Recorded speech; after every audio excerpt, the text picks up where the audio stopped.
Il me fait plaisir de vous accueillir en grand nombre et surtout d'accueillir deux femmes que j'aime et que j'admire particulièrement et qui, tout comme moi, sont de la ville de Québec, la belle et magnifique ville de Québec.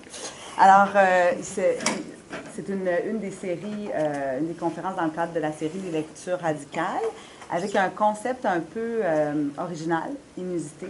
Alors, on demande à nos conférenciers et conférencières de choisir le texte qui a le plus radicalement changé leur vision du monde, orienté leur rapport à la carrière, à la famille, à la participation citoyenne.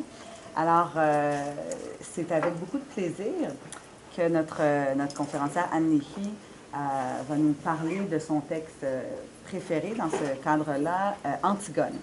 Et c'est d'autant plus intéressant que, sans que tu me dises que tu avais choisi Antigone, j'enseigne dans le cadre de mon cours Théorie critique du droit Antigone comme un des textes, le rapport entre le droit et la littérature.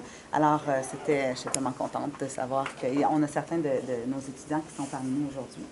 Alors, je vous présente également notre commentatrice, Maître Renée Dupuis, qui est ici parmi nous. Donc, Anne Léhy, qui est une économiste de formation, spécialiste de la Russie, et qui a été ambassadeur du Canada dans de nombreux pays, donc une diplomate de carrière. Elle a été ambassadeur au Vatican, en Russie, Cameroun, le Tchad, Centrafrique, la Pologne, l'Arménie, l'Ouzbékistan et la Biélorussie. Et elle est présentement professeure au département d'études religieuses de l'Université McGill, où elle enseigne le cours de pensée sociale catholique. Elle a obtenu différents prix tout au long de sa carrière, notamment un doctorat honorifique en lettres de l'Université Saint-Thomas de Fredericton, le prix Femmes de mérite de la Fondation Wye des femmes de Montréal et l'Ordre du mérite de la République de Pologne. Alors, merci beaucoup, Anne, d'avoir accepté notre invitation aujourd'hui. Je vous présente également notre commentatrice, Maître Renée Dupuis, qui est une avocate qui a fait de sa carrière un long combat pour l'égalité des peuples autochtones. Elle a été présidente de la Commission des revendications particulières des Indiens pendant 6 ans et elle a, dans ce cadre, contribué à transformer cet organisme fédéral en un tribunal indépendant. Maître Dupuis est présentement vice-présidente de la Commission des droits de la personne et des droits de la jeunesse. Elle a été nommée membre de l'Ordre du Canada. Elle a obtenu la médaille du barreau du Québec, la plus haute distinction du barreau, et l'Université Laval lui a décerné un doctorat honoris causa en 2012. Alors, merci beaucoup d'accepter notre invitation, Renée. Alors, sans plus tarder, je m'éclipse et je vous laisse la parole. Merci beaucoup, Pascal, et c'est un honneur de vous avoir comme répondante, chère voisine de Sainte-Pétronille, île d'Orléans.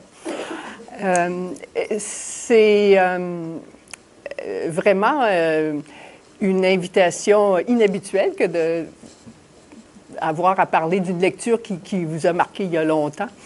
Mais votre prof et collègue et ami Pascal Fournier est tellement dynamique, c'est très difficile de dire non. Et puis, on sait qu'il y a toujours quelque chose qui va sortir de ça, qui va nous améliorer, nous faire réfléchir, comme moi. En tout cas, je n'avais pas réfléchi depuis très longtemps au sujet d'Antigone. Mais c'est curieux que la réponse, quand tu m'en as parlé la première fois, c'est sorti comme ça, Antigone. Et pas n'importe quelle Antigone, pas celle de Sophocle. Socrate, on parle... En droit, ça a beaucoup de sens de parler de ça, droit divin, autorité civile, etc., mais l'Antigone de Anouilh. Et il y a peut-être parmi vous des gens qui sont beaucoup plus experts en littérature que moi, parce que ce n'est pas un de mes domaines de spécialité. Alors, vous m'excuserez à l'avance si je fais des bourdes en vous parlant, mais c'est mon Antigone de Anouilh. Ça m'est sorti comme ça parce que c'est toujours resté. J'ai lu, voyez-vous, c'est la version, je l'ai apportée, avec mes petites barbes et moustaches rajoutées sur les photos. J'ai étudié Antigone aux Ursulines de Québec, dans mon cours classique en littérature, encore au cours secondaire.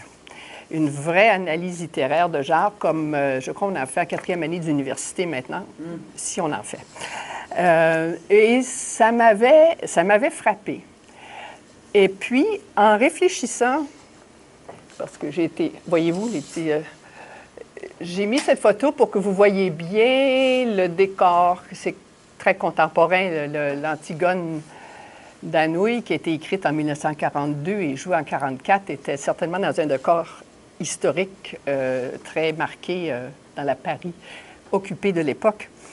Alors, l'Antigone, ce qui m'était resté, c'est la personne sans compromis, la personne qui est fidèle à elle-même, qui préfère ne vivre et mourir selon ses convictions plutôt que de les souiller.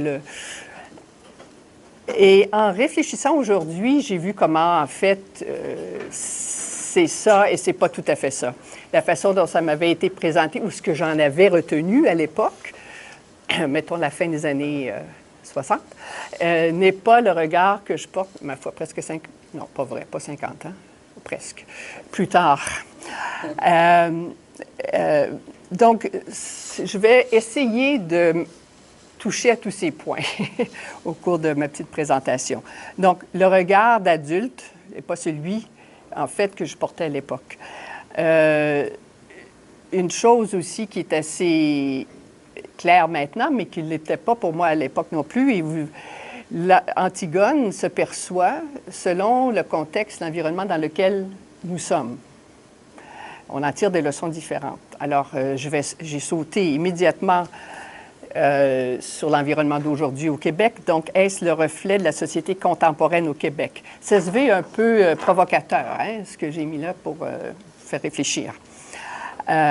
Donc, en l'absence de repères moraux au niveau d'une société, qu'est-ce qu'on peut enfreindre? Les termes qui sont là, le sale espoir, c'est un terme qu'utilise Antigone.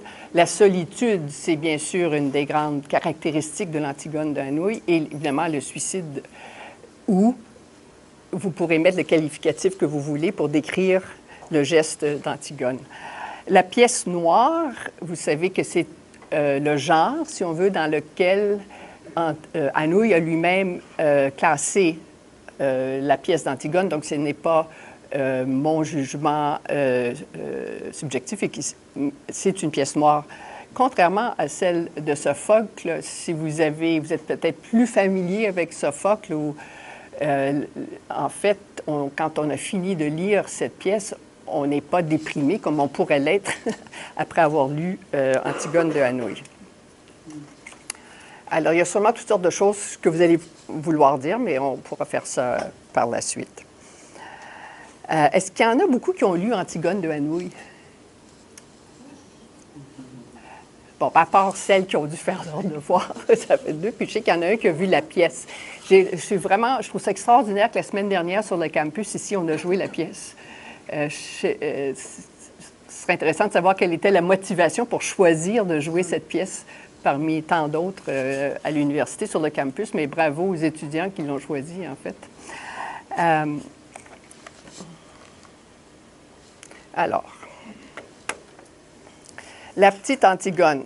Pour ceux qui l'ont lu, vous savez pourquoi je prends la petite Antigone. C'est un terme qui revient plusieurs fois dans tout le texte, et c'est la façon dont elle se décrit.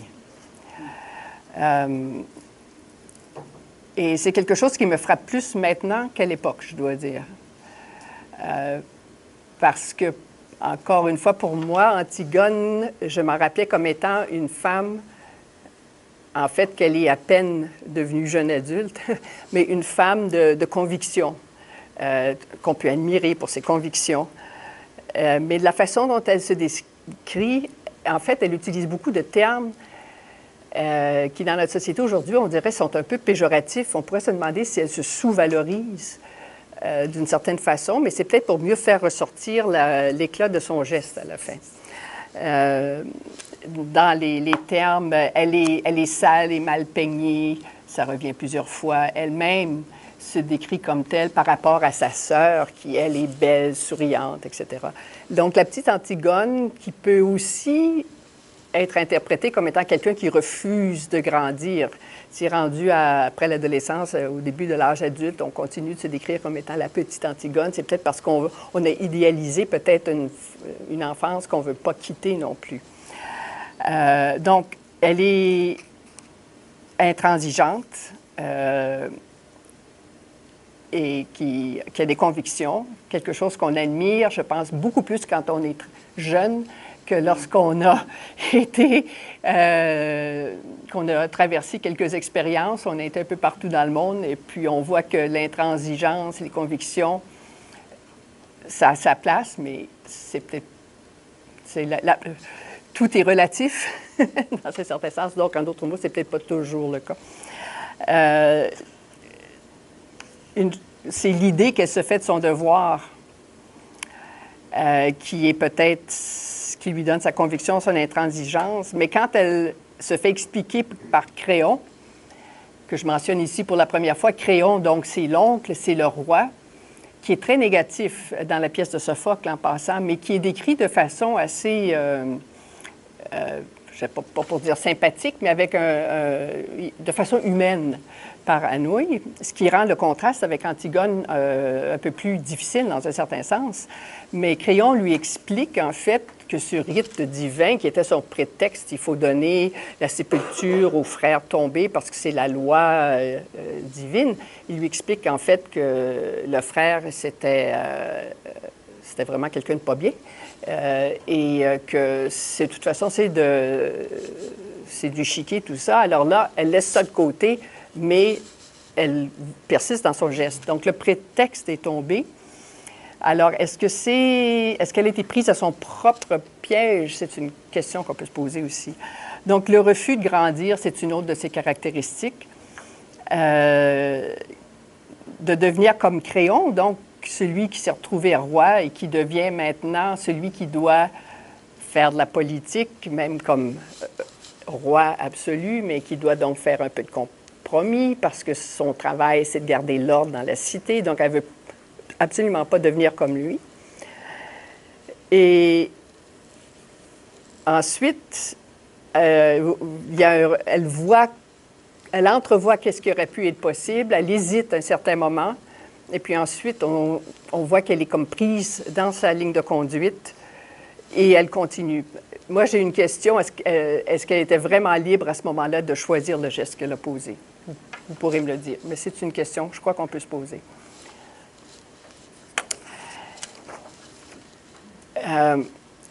Avant d'aller plus loin, juste pour être sûr qu'on a bien campé, la pièce a été écrite en 1942. Alors, Paris, occupé, elle a été jouée au Théâtre de l'Atelier en 1944 pour la première fois. Alors, vous comprenez tout de suite qu'il y avait la censure des nazis qui épluchait les textes de tout ce qui était présenté au théâtre et évidemment en écrit aussi. C'est assez remarquable que lorsque la pièce a été jouée, il y a eu toutes sortes de réactions. La pièce en 1944 a suscité des réactions assez mixtes et ça vous donne une idée de l'ambiguïté du génie aussi d'Anouilh que et les nazis et les résistants en ont fait leur pièce, se sont retrouvés. C'est quand même assez intéressant.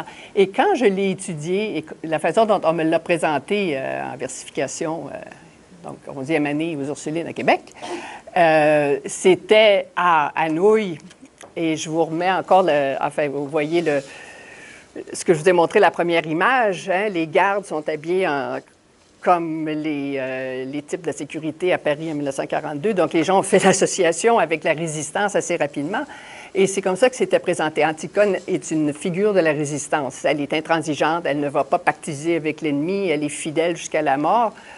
Ça a passé. D'un autre côté, Créon était aussi un peu, puis on le sait dans le texte, dans le prologue, c'était l'intellectuel. Il aimait flâner, aller chez les antiquaires, il aimait lire. Et il s'est retrouvé roi malgré lui.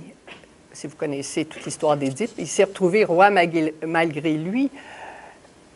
Et puis il a décidé de faire une bonne job.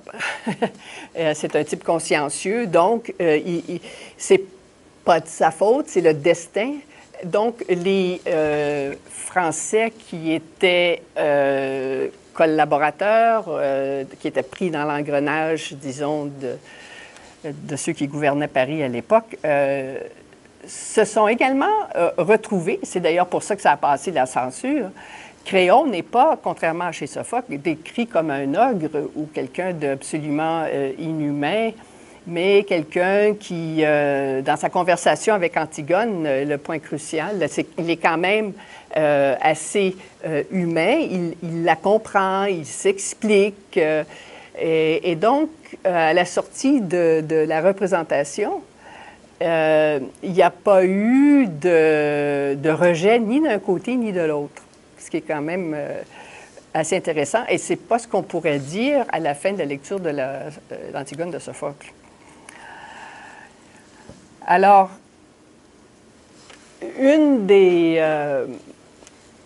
un des enseignements, l'écroulement des certitudes, donc dans un monde privé de signification.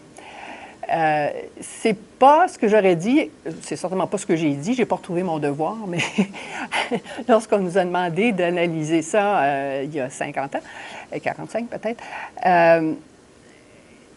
parce que la façon dont c'était présenté, c'est qu'il y avait des certitudes. Antigone avait des certitudes. Et il y avait aussi, du côté de Créon, toute la question de l'ordre, la gouvernance, si on veut. Ce n'est pas un terme qu'on employait, mais les autorités ont un devoir d'assurer l'ordre. Il y a un devoir, donc, réciproque d'obéir aux ordres, de se comporter en citoyen.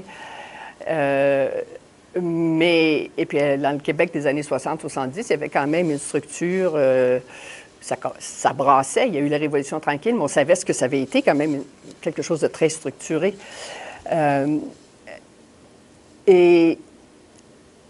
Maintenant, quand on retrouve certaines phrases, comme celle que je cite maintenant, « Créon avait raison, je ne sais plus pourquoi je meurs », elle dit ça quand Créon lui explique la vérité sur le frère qu'elle tenait comme un héros.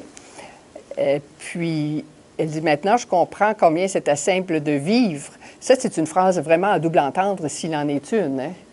C'est simple, si tu ne te poses pas trop de questions, en fait, c'est ce qu'on va comprendre à la fin.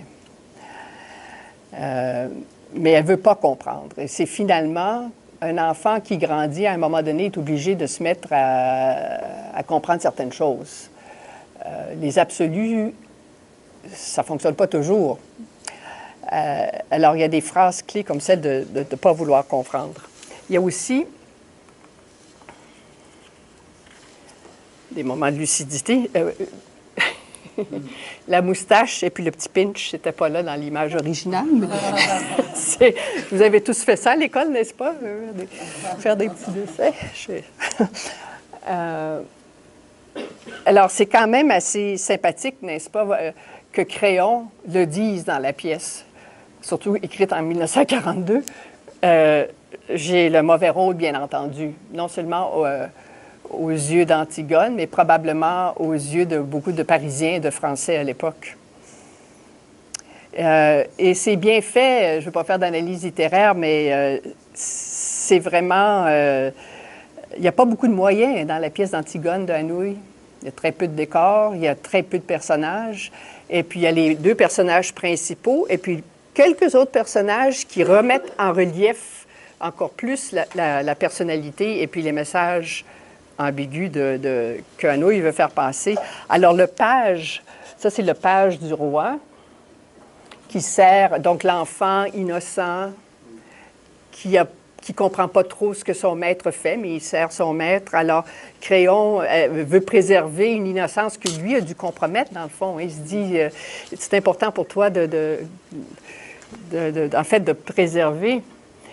Alors, il ne faudrait jamais devenir grand. C'est ce qu'il pense vraiment, probablement. Mais le côté du destin a fait qu'il s'est retrouvé là, et puis il est consciencieux.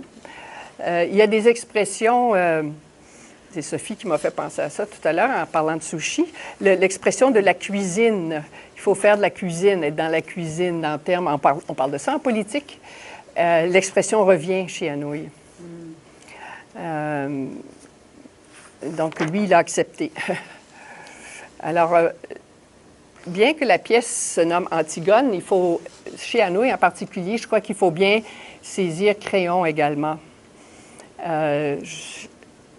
Donc, ça, c'est ce qu'il le décrit. C'est pas honnête de refuser un ouvrage. Il faut bien qu'il y ait quelqu'un qui dise oui. Hein, aujourd'hui, on dirait en politique, il faut bien qu'il y ait quelqu'un qui aille en politique. Le mot compromis est un mot qui est peut-être en passe de devenir quelque chose d'assez négatif. Ce l'est certainement devenu aux États-Unis. Mais ça peut avoir dans le sens de gouvernance politique, c'est quelque chose de l'art. La politique, c'est quelque chose qu'on ne peut pas ignorer. Si tout le monde devient intransigeant, on ne se parlera plus bien vite. Alors, il faut qu'il y ait quelqu'un qui dise oui, même si ce n'est pas joli. Créon, bien ça, comme je le disais, je crois qu'il est plus humain. Bien, je ne crois pas, il est plus humain que Sophocle, mais fort probablement à cause du contexte aussi. Est-ce la description d'un apparatchik? Pour avoir vécu en Union soviétique 2 ans et être retourné en Russie un peu de temps après la chute du système, non, il n'y a pas un apparatchik, parce que les apparatchiks montrent très peu de sentiments, contrairement à Créon, je pourrais dire. Puis ils ne sont pas toujours efficaces non plus. Mais il est réaliste. Il est réaliste pour lui-même, et puis il se projette sur Antigone. Dans le fond, il veut son bien. Mais Antigone a vu de trop près ce que ça voulait dire en termes de ne pas être capable de vivre selon l'idée que toi, tu te fais de ce que tu devrais être. Et puis, ça ne marchera pas. Et puis, en fait, la raison, si vous vous rappelez, ceux qui ont lu la pièce, à un moment donné, dans le dialogue crucial entre Créon et Antigone, après que les gardes l'eurent amenée parce qu'elle avait été prise, etc., Créon réussit presque à la convaincre de rester. Puis ensuite, il dit, ça vous irez lire vous-même, il dit 3-4 paroles de trop qui ont à voir avec un peu sa définition du bonheur, dans le fond. Et là, Antigone, tout d'un coup, on dirait qu'elle se réveille, et puis là, c'est clair qu'elle ne reviendra pas. Et Créon aussi a compris quelque chose. C'est que quand elle dit, elle se met à crier, là, il a compris qu'elle pourrait inciter d'autres à faire comme elle. L'ordre de la police, de la cité, là, est en jeu, et Créon, lui aussi, se ressaisit. Donc, il n'a aucune hésitation. Dès qu'elle devient une menace vraiment à son autorité et à son devoir de garder l'ordre dans la cité, il va l'éliminer.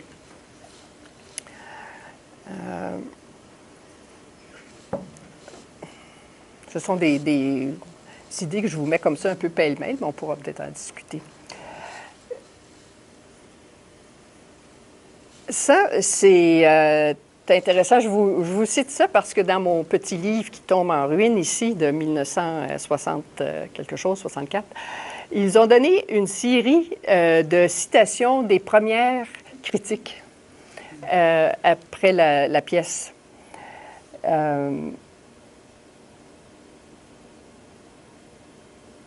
Alors,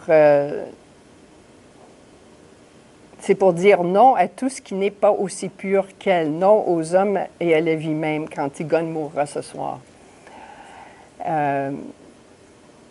Juste pour revenir là-dessus, pour ceux qui ont étudié Sophocle ou Socrate, c'est pas par idéal, c'est pas par conception du divin, de la loi divine, ou quand je dis ça, quelque chose qui est au-delà des hommes, au-delà du domaine des hommes. C'est pas pour cela qu'elle va s'enlever la vie, c'est sa conception à elle de ce qu'elle devrait être, et aussi la constatation que c'est vraiment pas joli, disons, le monde de la politique, mais elle ne voit pas au-delà de ça. Il n'y a pas une conception plus élevée.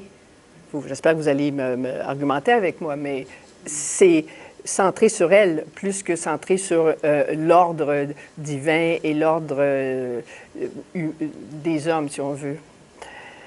Je ne fais pas un cours de droit naturel ici, mais je crois que cette note explicative, d'ailleurs, qui est pas une des critiques par après, mais qui était dans le programme de l'atelier, donc la première fois que la pièce a été présentée. C'est donc ce que Anouilh disait de son Antigone. Un petit tableau, parce que peut-être qu'en droit, vous voyez plus Socrate que, que Sophocle. On peut schématiser. Moi, je trouve que chez Anouilh, en tout cas, il y a beaucoup d'ambiguïté qui était voulue, peut-être nécessaire à cause du contexte de l'époque.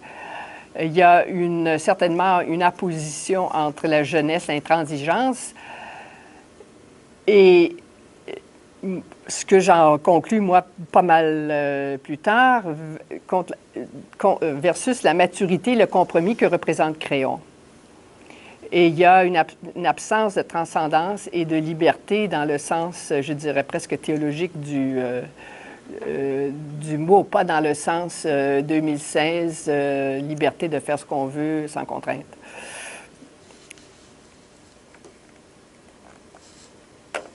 Le tableau ici est repris de mon programme.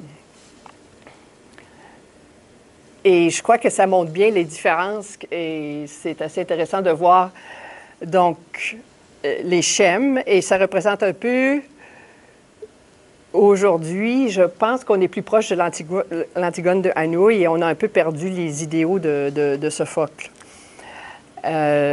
L'Antigone de Sophocle se place carrément dans la lignée que les lois divines sont plus importantes que les lois édictées par les rois ou les responsables de ce bas monde. Chez Antigone, on part, c'est un autre cheminement. On part de ce bas monde à une loi d'État. Donc, la loi qu'édicte Créon, lui a décidé que... il ne sait même pas quel frère il ensevelit à la fin. Parce que les deux frères se sont battus et on ne peut pas distinguer l'un de l'autre. Ça, c'est bien expliqué.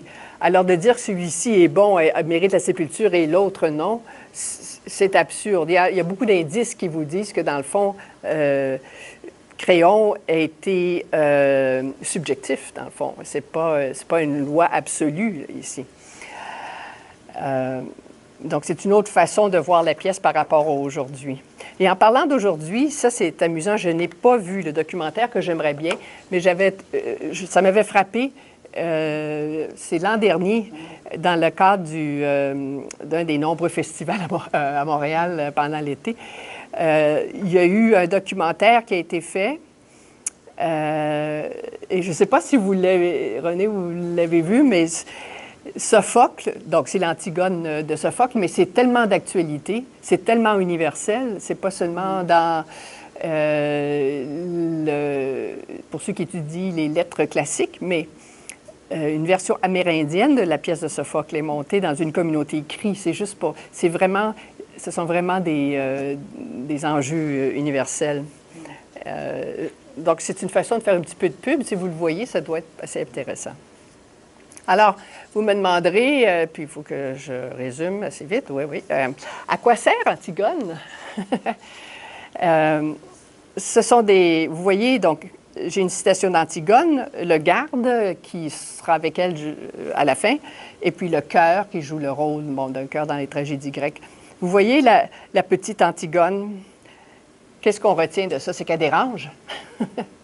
Elle dérange, et elle nous dérange encore aujourd'hui. Alors, elle sert à quoi? À ceci. Oups! Elle sert à ceci, à se poser des questions. À se poser des questions. Ça ne veut pas dire qu'on a les réponses, et puis nos réponses dépendent selon notre tempérament, possiblement. Alors, ceci, c'est la citation donc, du 16 septembre 1946, donc les premières représentations de la pièce. Alors, vivre et rester pur sont-ils conciliables? Anouilh se le demande. Oui, pouvez-vous le lire? Oui. M. Anouilh se le demande depuis qu'il écrit, il n'est pas seul. Gouverner les hommes, c'est mêler les vérités d'un peu de mensonges utiles, fléchir autant, etc. Qu'est-ce qu'il y a de neuf, hein? Depuis qu'il y a des hommes, les deux espèces existent. Ce qui est irréparable, ce qui serait irréparable, c'est que la victoire des pragmatistes fit périr toutes les Antigones. Il faut qu'il en reste quelques-unes, mais il ne faut pas qu'elles le soient toutes non plus.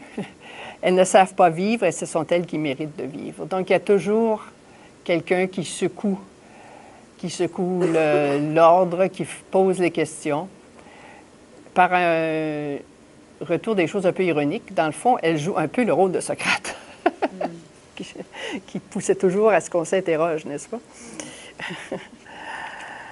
Alors, ayant évoqué Socrate, est-ce qu'il s'agit d'une quête de vérité? On a rejoint Socrate. Mais lui, Socrate, respectait l'ordre. Il connaissait la conséquence, il anticipait la conséquence de l'anarchie, dans le fond.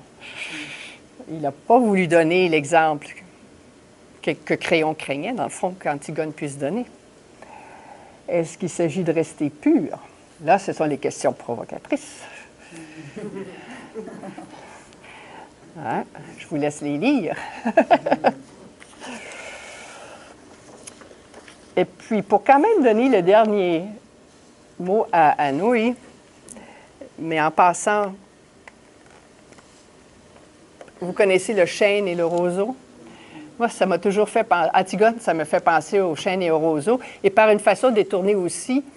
Vous connaissez Solzhenitsyn, il a écrit un livre, Le veau et le chêne. Je ne sais pas, Bodalsa, vous connaissez le Bodalsa Doup, qui n'est pas exactement la même chose, mais Solzhenitsyn, petit, contre le gros parti communiste, ça me fait aussi un peu penser à ça. Mais le chêne et le roseau, vous connaissez la pièce de La Fontaine, vous l'avez tous appris à l'école? Oui. Donc, ce n'est pas la version que je vais vous donner ici. C'est celle de Anouilh. Donc, le chêne qui se moquait du roseau, parce que le chêne est tellement fort, hein, il peut résister contre tout, mais un jour, le vent était si fort, le roseau a plié, puis le chêne a été déraciné, n'est-ce pas? Vous savez tous ça. Mais Anouilh, lui, il dit, oui, mais malgré tout, puis le chêne, ici, ça pourrait être Antigone en faisant un lien horizontal, mais ça se termine, mais je suis encore un chêne. Je suis peut-être tombé, je suis peut-être plus là, j'ai peut-être choisi de mourir, mais je suis encore un chêne. Alors, je vais vous laisser là-dessus.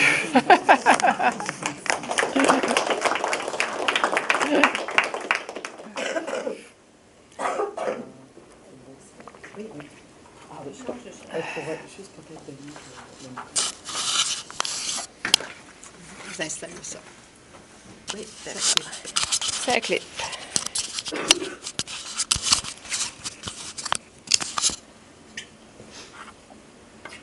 Bonjour à tout le monde. J'ai retenu un mot de la présentation. Le premier que j'ai retenu de ce que Annie nous a dit aujourd'hui, c'est l'aspect provocateur de son propos. Alors, j'ai pensé que j'allais me situer dans ce courant provocateur par rapport à sa présentation. Ce qui m'a intéressé beaucoup, c'est que on fait un retour dans le temps, 2016. On est donc 1575 ans après Sophocle.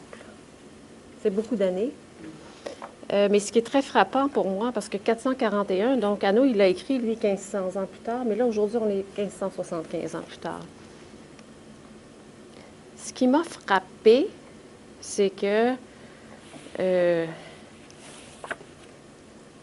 parce que dans votre présentation et dans le texte d'Anouilh, il y a une espèce d'opposition entre l'enfance, la pureté, comme vous l'avez bien fait ressortir, l'intransigeance, pureté, et puis le vieillissement, la décomposition, excusez-moi, l'adulte et les compromis. Non, non, non, je le sais.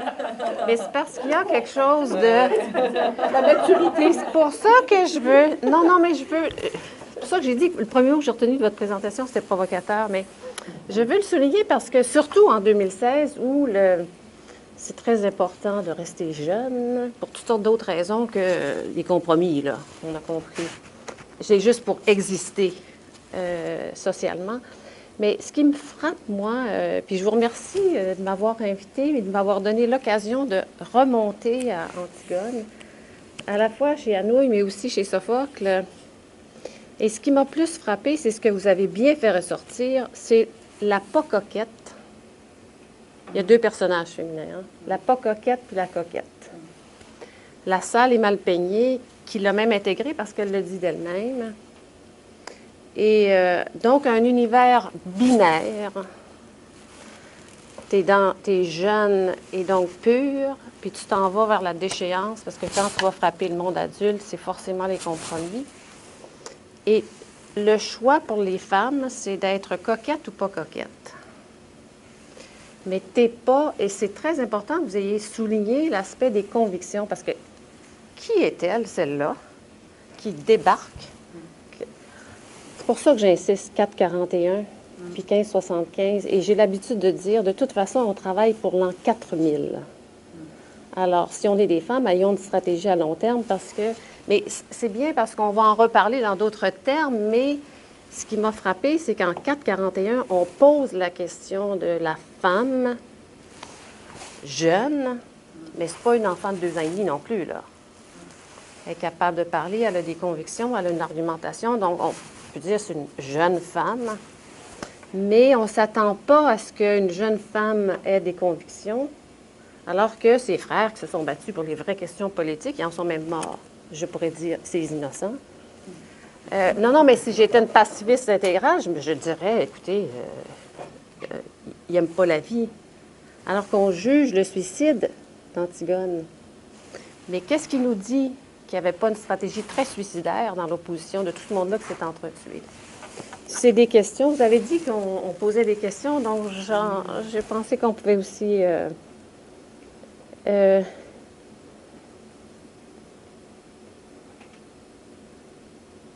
Et donc, je ne sais pas si c'est celle qui refuse de grandir ou si c'est celle qui a des convictions, qui regarde tout ça aller, qui ne comprend peut-être pas tous les enjeux, mais qui peut les comprendre aussi et qui peut les poser. Et dans ce sens-là, ça me frappe que depuis si longtemps dans l'histoire de l'humanité, à la fois la contribution des femmes à l'ensemble politique soit posée déjà. Parce qu'on entend souvent dire, oui, mais vous savez qu'en 1962 ou en 1942, il y avait des situations comme ça, mais on peut dire, non, non, on retourne en 441. Ça a été posé en 441, là. Alors, le regard qu'on pose sur les grandes questions existentielles, c'est ça que je trouve fabuleux, moi, que relance Anouilh. Mais il reprend des vieux archétypes, il reprend des thèmes fondamentaux existentiels qui ont été posés déjà dans la contribution. Et l'espèce d'opposition, le mode binaire, donc, qu'on retrouve chez Sophocle, mais aussi qui est reproduit par Anouilh. Puis, c'est bien que vous ayez fait ressortir le fait que chez Sophocle, c'était clair, c'est la loi divine qu'on invoque. Il y a toute une façon d'exercer la gouvernance qui s'est établie sur un fondement de loi divine. Et j'ai reçu la loi divine. En général, d'ailleurs, il la recevait par hérédité. C'était très pratique. Mais non, mais c'est toutes ces questions-là. Et aujourd'hui, quand on le regarde, si quelqu'un réécrivait Anouilh, pas Anouilh, mais Antigone, il s'appellerait, je ne sais pas comment, Larry Tremblay ou je ne sais pas qui, là. Est-ce qu'on sortirait de ce mode binaire où il y a des choses qui sont réservées à la fois à des hommes ou à des femmes, il y a des choses qui sont réservées aux jeunes et d'autres aux adultes? Ou est-ce que, et je voudrais revenir à la question qui se pose à vous, qui seraient les gens qui nous gouverneront demain matin? On a intérêt, nous, à s'en rappeler. Comment peut-on... D'ailleurs, c'est intéressant parce qu'elle n'a pas osé dire les phrases qu'elle nous a mis. C'est une blague que je fais, là. C'est parce qu'on ne se connaît pas. Non, mais c'est qu'on ne se connaît pas, mais on est dans le même village. S'il s'agit de rester pur, elle n'a pas lu. Elle dit, vous êtes capable de lire? Est-ce que je peux lire vos questions? Parce que je les vois là. comment peut-on se lancer en politique aujourd'hui? Comment peut-on être législateur? Comment peut-on être juge? Quels compromis sont compatibles avec la paix de sa conscience? C'est une question qui se pose. Et moi, je pense, et je veux finir là-dessus, je pense qu'il y a moyen d'arriver à l'âge adulte, peu importe le sexe, peu importe le genre, peu importe l'orientation sexuelle, d'avoir des convictions et de ne pas être happé totalement par ni la déchéance, ni le compromis qui est exploiteur de quelqu'un d'autre, mais que, donc, de se poser des questions, mais que ça va être compliqué, puis ça va être fatigant.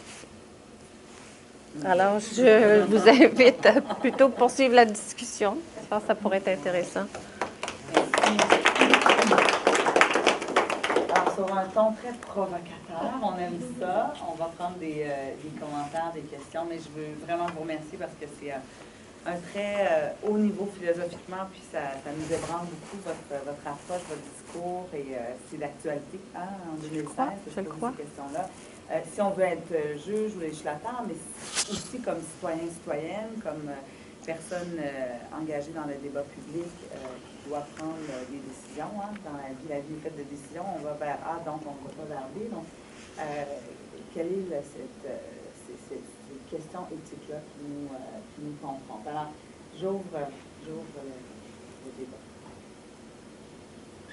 Moi, j'ai une question, un commentaire. C'est dommage, je n'ai pas lu l'Antigone d'Anouilh, mais j'ai lu celle de Sophocle.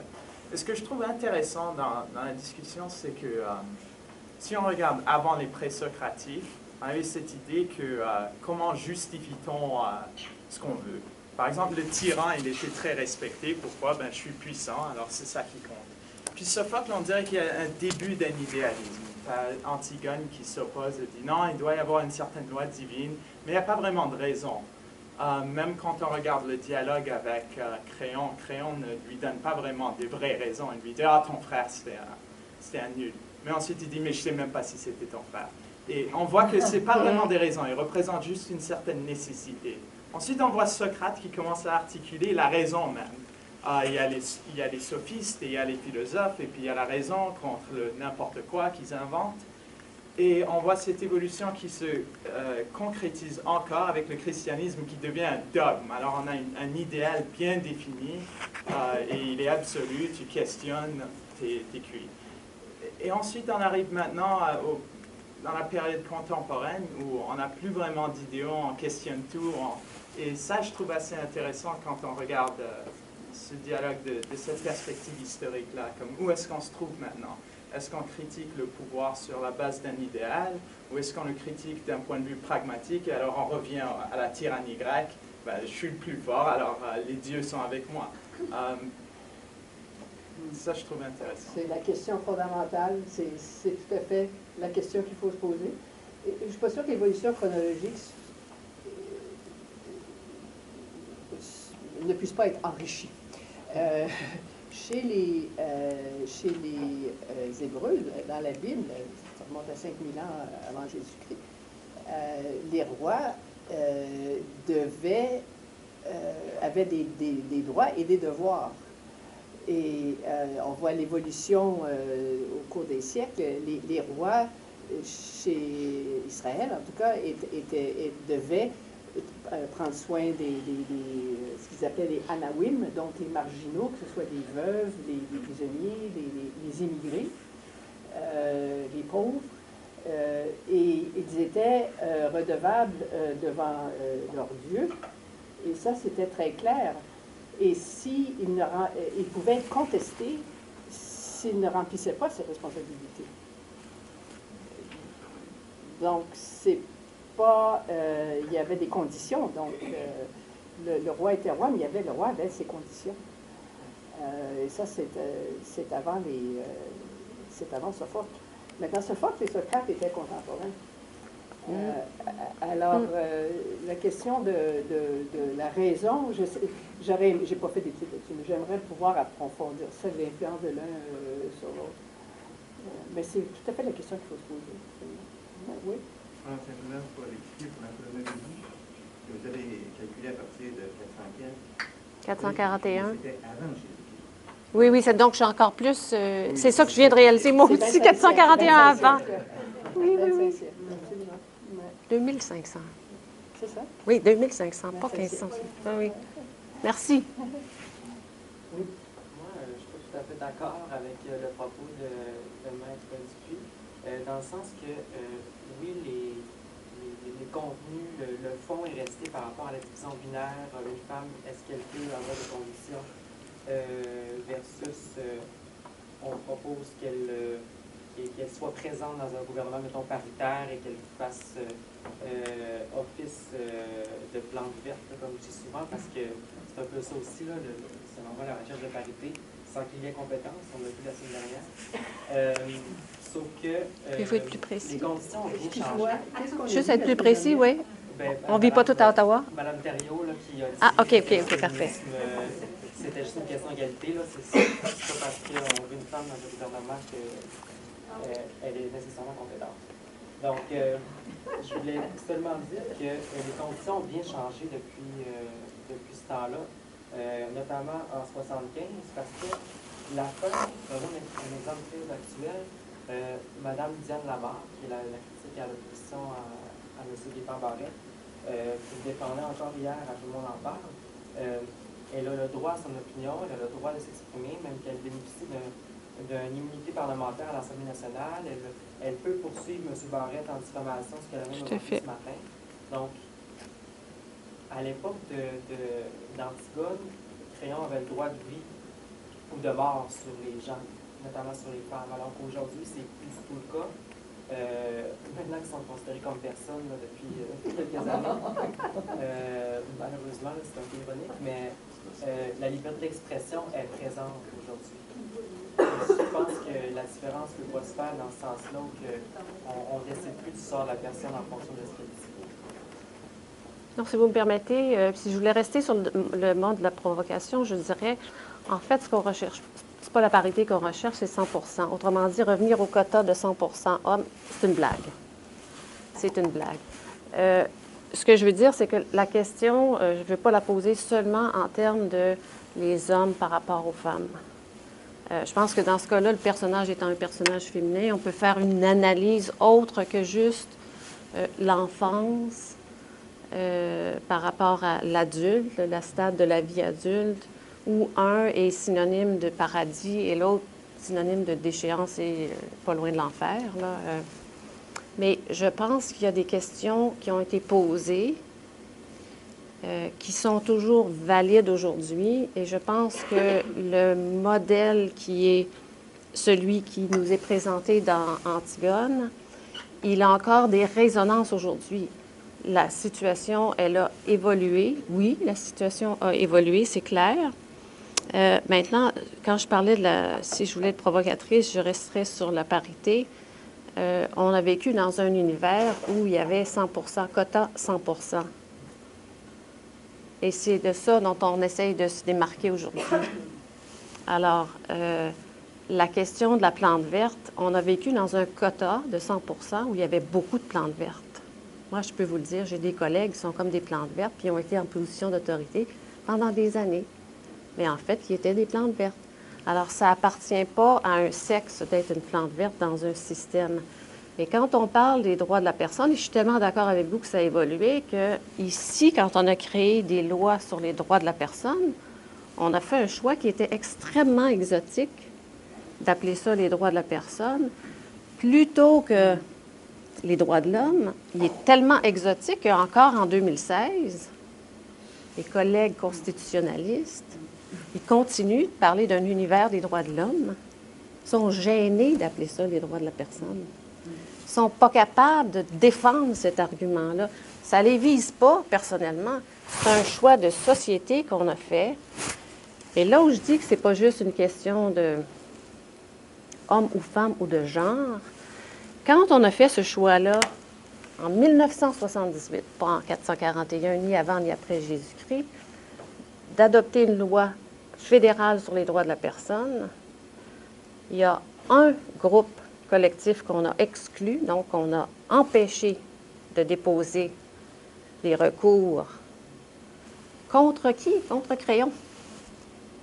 C'était ce qu'on appelait à l'époque les Indiens qui se sont rebaptisés les Premières Nations. Alors pour moi, ça dépasse les questions de genre. Oui.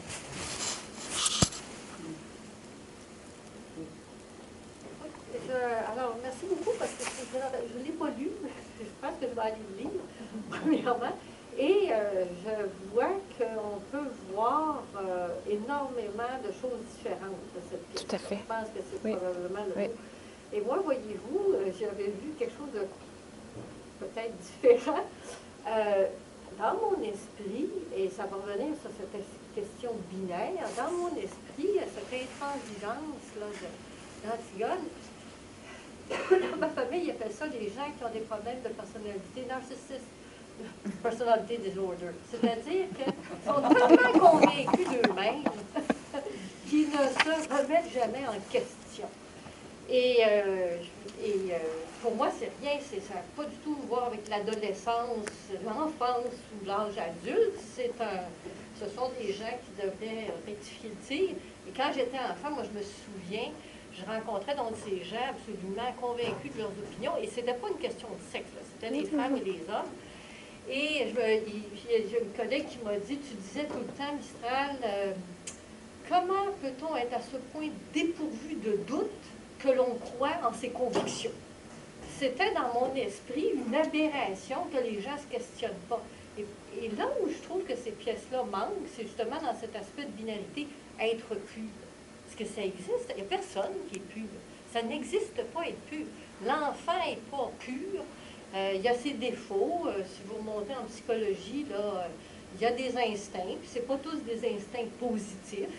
Et l'adulte, inversement, n'est pas juste quelqu'un qui a fait des compromis, là, puis qui passe n'importe quoi, puis il va accepter pour rester au pouvoir. Je pense que c'est colorer les gens, les mettre dans des stéréotypes.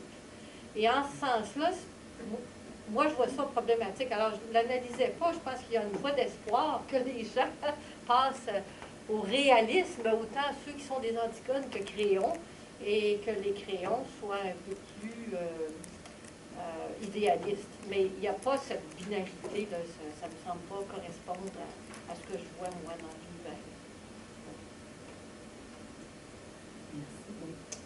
Sur la question de binarité, c'est quelque chose qui est très profondément dans le pensée grec. On voit ça dans d'autres littératures, histoires, etc. C'est même dans la grammaire, il y a une expression même des. Sur un côté, c'est ça, sur l'autre côté, c'est l'autre chose. Alors, partout, il s'exprime comme ça. Je pense que c'était juste pour provoquer la discussion. Ça, c'est le début d'une discussion, mais on voit ça partout et souvent dans la littérature grecque. Est-ce que je peux ajouter une anecdote? Je la dois à quelqu'un d'autre, qui est beaucoup plus jeune que moi, mais qui analyse donc les textes du point de vue de la philosophie et de la littérature, et qui me disait que on peut voir Antigone, parce que justement chez les Grecs, donc ce mode binaire, on peut voir Antigone, en tout cas au moins chez Sophocle, comme étant la façon que les Grecs ont trouvé de permettre aux hommes d'exprimer leur côté plus féminin. Ce n'est pas de moi, c'est quelqu'un d'autre qui m'en a fait part il n'y a pas longtemps. Je la mets sur la table pour vous, pour votre plus grand plaisir intellectuel, Et disons. selon vous, serait-ce important de savoir si cette personne anonyme était homme ou femme? Ah, c'est une femme. C'est une femme. Mais ce n'était pas une thèse qu'elle défendait. Elle rapportait des discussions. C'était pas une thèse qu'elle défendait, là. Mais c'est intéressant ce que vous dites sur le côté binaire. C'est le fait que la pièce ait passé la censure, et une fois qu'elle eut été jouée, qu'elle n'a pas été critiquée par les autorités occupantes de Paris, et que la résistance se soit vue dans Antigone et n'ait pas critiqué Anouilh, montre quel point, en fait, ce n'est pas si binaire que ça. Oui, oui. Chez Anouilh, certainement. Oui, tout à fait. Oui. Oui. Je vous remercie, mesdames, c'était vraiment très intéressant. J'avais lu Antigone, moi, J'avais lu les deux versions, mais au cégep, ça remontait à loin. Et là, il faut vraiment que j'aille relire d'abord Anouilh, puis ensuite Safa pour la comparaison. Ce que j'ai trouvé intéressant, c'est que, pour revenir avec la politique, il y a une expression qu'on dit souvent, là où il y a de l'homme, il y a de l'homme. Ça inclut les femmes aussi, là, on s'entend. Et puis, ce qui est intéressant, et on le dit de façon négative, mais ce qui est intéressant, c'est qu'on pourrait aussi le dire de façon positive. Parce que, bon, tout n'est pas tout blanc, tout noir, et la personne, les hommes, ils peuvent être à la fois, avec un grand H, là, disons, peuvent être à la fois bons, mauvais, peuvent être de bons juges, de mauvais juges, de bons politiciens ou non. Ce qui est intéressant de constater, c'est que c'est pas, on parle souvent du niveau de cynisme là, en politique et tout ça. En fait, cynisme en politique, mais cynisme chez le public face à la politique aussi. Et puis, ce qui est intéressant de constater, c'est que c'est une question qui ne se pose pas d'hier, qui n'est toujours pas résolue. Mais la bonne nouvelle, c'est qu'on a continué à se la poser à travers les époques. En ce moment, je lis Le Petit Prince à ma fille de 4 ans. Et puis, vous savez, le Petit Prince se promène sur différentes planètes. Et à un moment donné, il arrive sur la planète d'un roi. Et le roi est tout seul sur sa planète. Il règne, on ne sait pas trop sur quoi. Donc, il est à la fois un peu dingo, là, de régner sur on ne sait pas quoi et d'en être fier. Mais en même temps, il a cette sagesse où il dit au Petit Prince, tu sais, quand je donne des commandements, encore une fois, on ne sait pas à qui, mais quand je donne des commandements, il faut que ce soit des commandements justes. Il faut que ce soit, je ne peux pas dire à quelqu'un, je ne me souviens plus de la phrase, mais je ne peux pas dire à quelqu'un, va te jeter en bas du pont par plaisir d'eux, parce que sinon, je serais un très mauvais souverain. Alors, c'est intéressant de voir que la question, quand même, continue à se poser à travers le temps.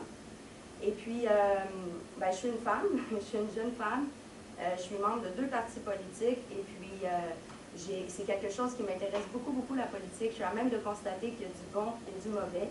Je suis à même de constater que les femmes peuvent prendre de plus en plus... Bon, je ne le dis pas dans le sens de les femmes peuvent prendre leur... Non, les femmes prennent leur place. Encore là, ça dépend de quelle femme, comme ça dépend de quel homme aussi. J'ai la chance de faire partie d'un parti où je ne me suis jamais sentie muselée du tout. J'ai moi-même été candidate pour la première fois à l'âge de 19 ans, je pense, dans une élection fédérale.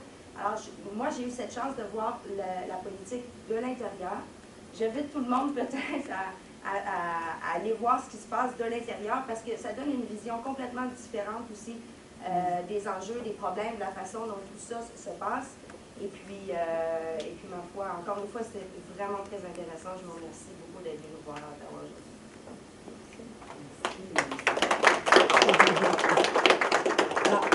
Je vais me réserver la dernière question avant de vous donner mon petit cadeau, non? Oui, vas-y. Juste pour vous remonter le moral, celles et ceux qui voudraient se lancer en politique tout jeune, Pascal a mentionné que j'enseigne un sujet tout à fait très exotique de nos jours, donc la pensée sociale de l'Église. Et je ne suis pas du tout théologienne, mon background c'est 40 ans de diplomatie, mais la raison pour laquelle je l'enseigne, c'est parce que primo, personne ne était libre.